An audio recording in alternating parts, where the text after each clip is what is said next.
You will hear a conversation between an international student and the accommodation department. You have 30 seconds to look at questions 1 to 3.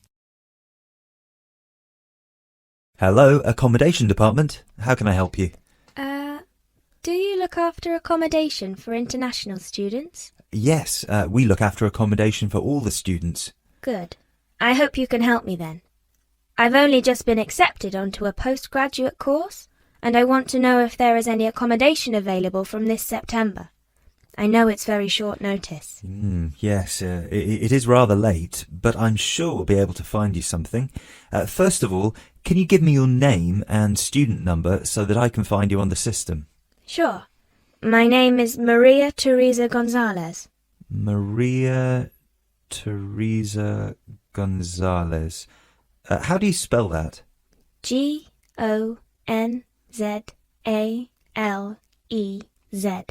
Thank you. Got it. And your student number, please? SHU 300715PG. SHU 300715PG. Ah, here you are. Department of Modern Languages. Yes, that's me.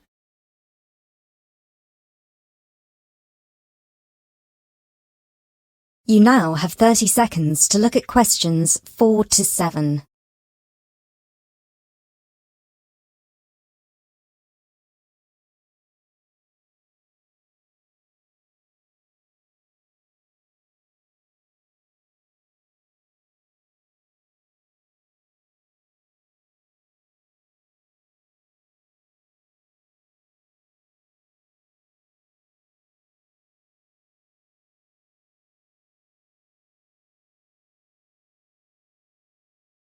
Okay, now there are several options for postgraduate students.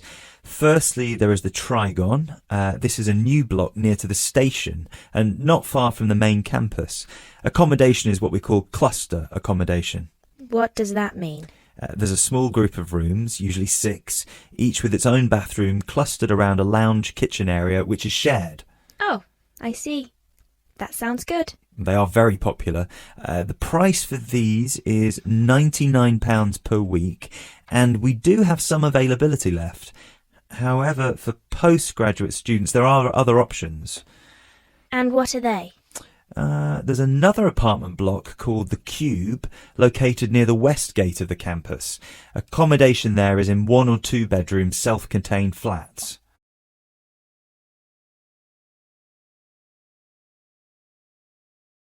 You now have 30 seconds to look at questions 8 to 10.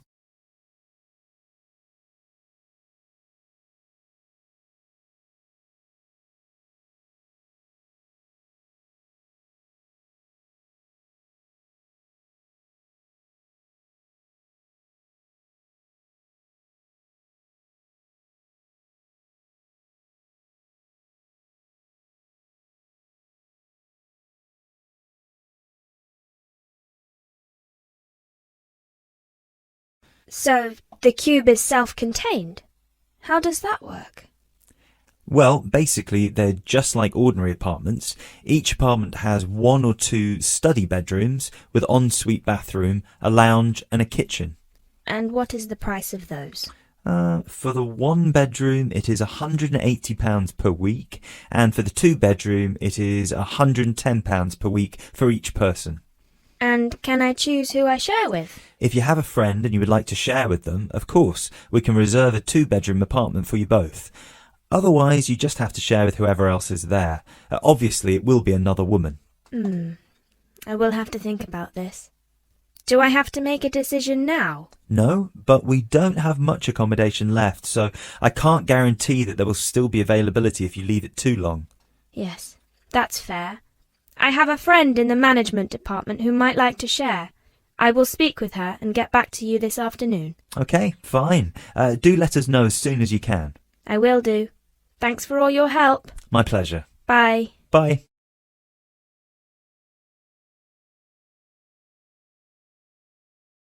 You now have 30 seconds to look at questions 17 to 20.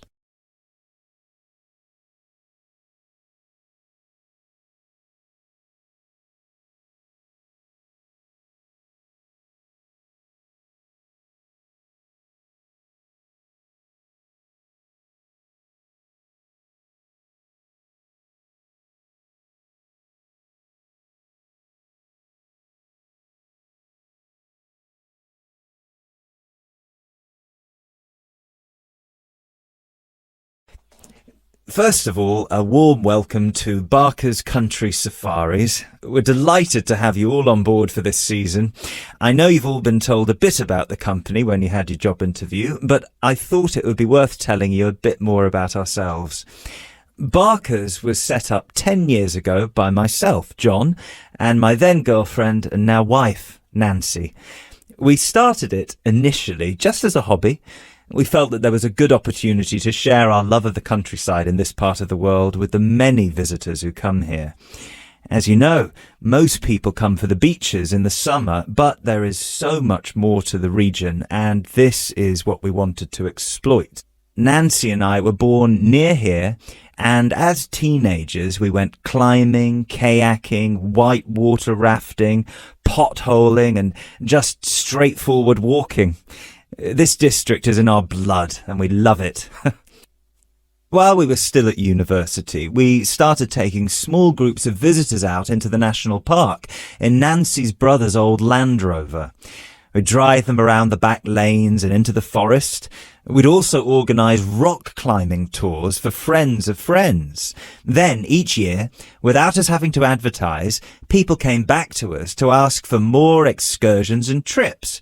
So, 5 years ago, we gave up our other jobs to focus full-time on Barker's Country Safaris. Now, 2 years after that, we set up the activity tour part of the business, and 1 year ago, we expanded into organising activities for school groups during term time. Obviously, this was a massive challenge with all the health and safety requirements, but it's proving a great success.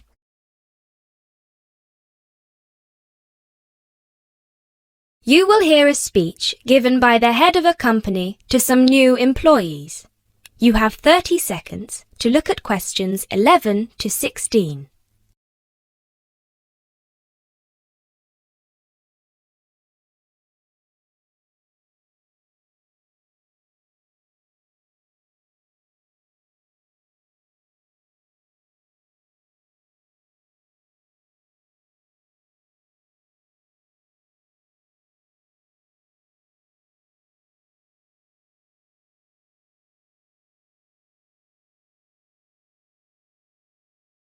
Anyway, we'll certainly not be dealing with school parties during the summer holidays. Our clients for the next 3 months are mostly family parties or groups of friends, and I'd like to talk a bit now about the tours we offer and what your responsibilities will be. Our most popular excursion is the Woodland Tour and Trail. Now, often this is sold out and we have all of our 10 jeeps in convoy with 8 people in each jeep.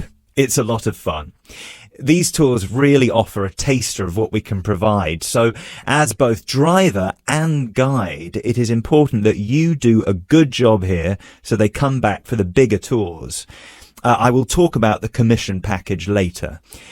As the summer days are so long, we have 3 tours each day, but you will not be expected to work on more than 2 of them. Morning tours start at 8 a.m. and go to midday. Afternoon tours are from 2 p.m. to 6 p.m. and then evening ones 7 p.m. to 11 p.m. All the tours follow the same route, and you should have made yourselves familiar with all the key information. This was provided to you in the information pack you were sent when you accepted the job offer. This is important, so if you haven't had time yet, please do so now. Our second most popular tour is the Family Exclusive. Now, this tour is for the whole day and for only 1 group. Usually it is just 1 jeep, but sometimes there are 2 if the party is large. These tours go from 10 a.m. till 5 p.m. and include lunch at the Brown Bear in Lower Middleton. We have a number of different routes for these tours, as we don't want our premium clients being made to feel that they are part of a large package deal. You will be told which route to take with your weekly schedule. Now, I'd like to move on to these specialty tour packages. These are the ones that we're keen to book people on once they've done the Woodland Tour and Trail trip.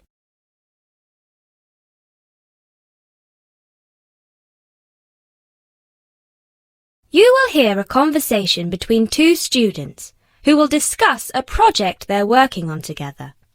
You have 30 seconds to look at questions 21 to 27.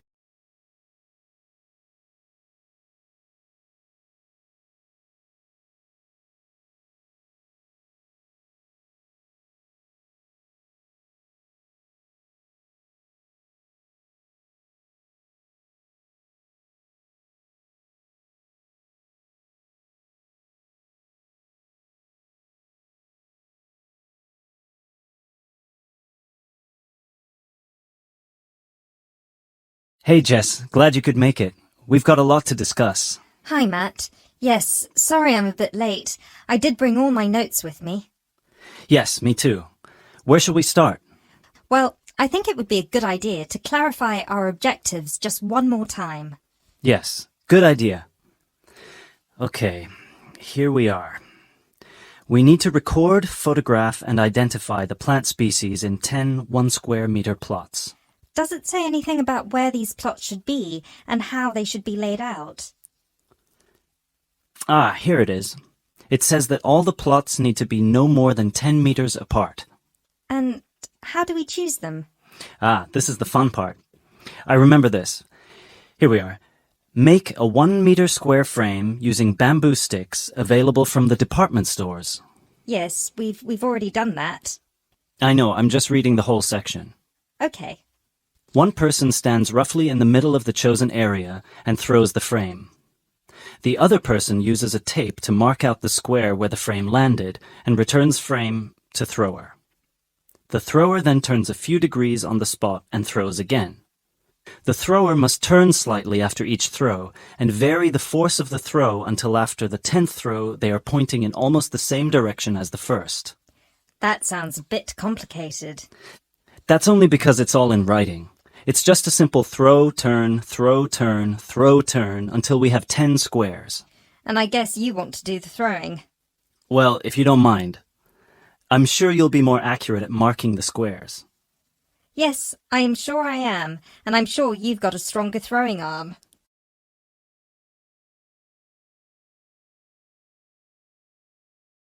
You now have 30 seconds to look at questions 28 to 30.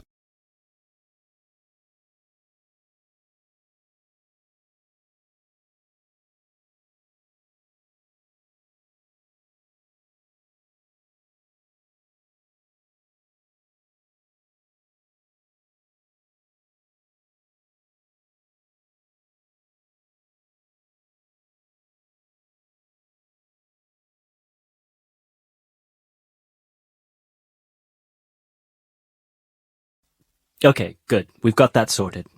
Now we need to decide where to go. Yes, I've been thinking about that and I've brought the map. Ah, well done. I forgot mine. Now, I've identified 3 possible locations, but they've all got some disadvantages. Okay, fire away. Well, the area around this lowland marsh could be interesting. There'll be a lot of interesting water plants here. Looks good, but what's the problem? Mainly that it's already a designated nature reserve, and I think there's already been a lot of research done here. Ah, I see. Well, I'd rather do something that's new and can be useful. I agree. That's why I identified this area further west. See, here, behind the beach. Oh yes, I see. That area there, where it's flat, but quite high. Exactly. If you look a bit further inland, you'll see that there are hills which will protect that area from strong north winds. I see. Excellent. But what's the problem? Just that it may not be very interesting.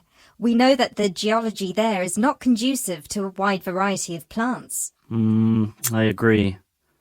So what's your last idea? Well, I think this one is a bit of a winner, although I did want to show you the other 2. Look up here, on the north coast. Where? See this bay? Well, I know that there's been quite a lot of studies done here, but a bit further to the east, behind this headland. No one has ever looked at that. Well, I certainly couldn't see any studies. That is interesting. And the plant life could be a bit different because of the shelter from the wind the headland provides. Exactly. Brilliant, Jessica. That's a great idea. We'll go there. Thanks. Now all we have to decide is when is a good time. Well,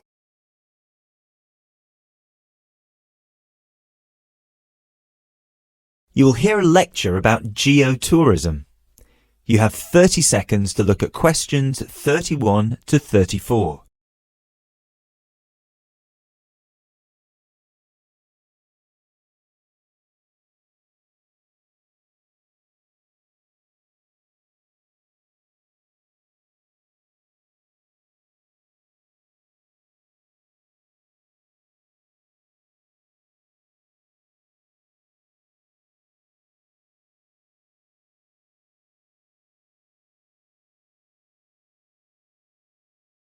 Now, I'd like to move on to talk about something called geotourism.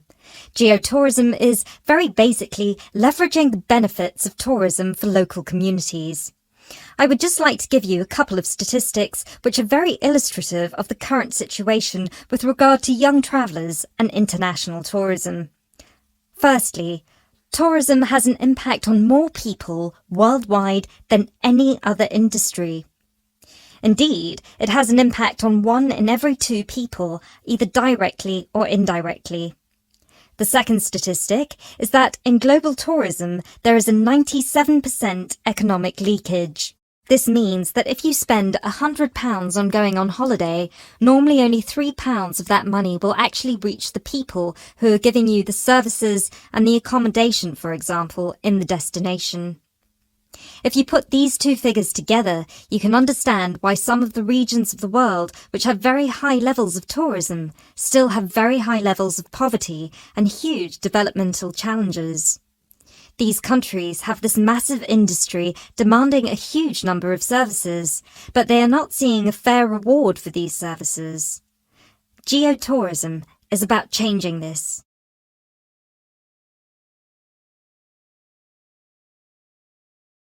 You now have 30 seconds to look at questions 35 to 40.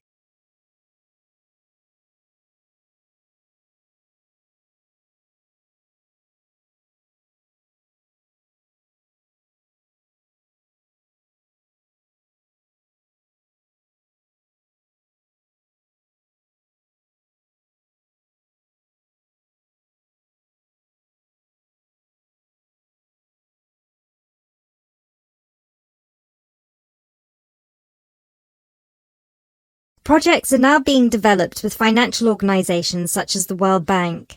One of these involves developing a technology platform which is bringing grassroots travel products such as hotels, locally owned hotels, not global chains, very locally owned tour operators to the international travel market, therefore avoiding the middlemen. These middlemen often cut them out of the market completely or just make their business unsustainable. Another way that geotourism can be promoted is through the niche travel market of volunteering. These days, a significant number of older teenagers want to spend a gap year, either between school and university, or university and employment. Often, these people want to spend some or all of their year volunteering, but they either don't have the money or don't feel inclined to pay the main volunteering organisation businesses the fee they require, which can be as high as £3,500. What they are looking for is an organisation who can connect them with people on the ground, who can suggest worthwhile local projects. So, this is a real win-win scenario. The organisers charge a small flat fee, which then goes to the local contact. Thus, the local contact gets a very good commission just for one customer. The customer is also saving a large amount of money and time, both of which they can give to the projects they end up working on. There is still quite a long way to go before poverty in the most popular of tourist areas is eradicated, but a focus on this type of geotourism could provide an answer.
Thanks for watching. Here are other 2 videos. You can watch them as well. And if you haven't yet subscribed my channel, please subscribe it and hit the bell icon for my upcoming videos, and share these all videos among your friends.